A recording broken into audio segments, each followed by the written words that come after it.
Passive যখন করছি তার নিয়মগুলো কি হচ্ছে, অবজেক্টটা প্রথমে সাবজেক্টের জায়গায় চলে এলো, এই যে অবজেক্টটা এই সাবজেক্টের জায়গায় এসছে।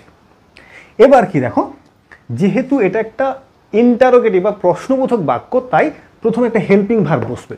হেল্পিং ভার্বটা কি বসবে, প্রত্যেকটাতেই বসবে। কি বসবে এখানে, টেন্স অনুযায়ী বসবে। এখানে টেন্স বসছে প্রেজেন্ট কন্টিনিউয়াস, তাহলে আমাকে সেই রকম একটা কিছু আনতে হবে হেল্পিং ভার্ব। আর প্রেজেন্ট কন্টিনিউয়াসের হেল্পিং ভার্ব হয় অ্যাম, ইজ, আর, তারপরে মেন ভার্বের আইএনজি বসে, তাই না? তাহলে হেল্পিং ভার্বগুলো হচ্ছে অ্যাম, ইজ, আর। অ্যাম, ইজ, আরের মধ্যে এখানে কোনটা বসাবো, এ পোয়েম আছে, তাহলে এখানে ইজি বসবে। এম আয়ের সঙ্গে বসে আর প্লুরালে বসে, তাহলে ইজ আ পোয়েম এর পরেই বসে যাবে বিইআইএনজি, কারণ কন্টিনিউয়াস করতে গেলে মেন ভার্বের আগে আমাদের এইটা বসাতে হবে, বিং আনতে হবে। তাহলে is a poem being written by দিয়ে আমরা সাবজেক্টটাকে দিলাম। এবার পরিষ্কার হয়েছে কি?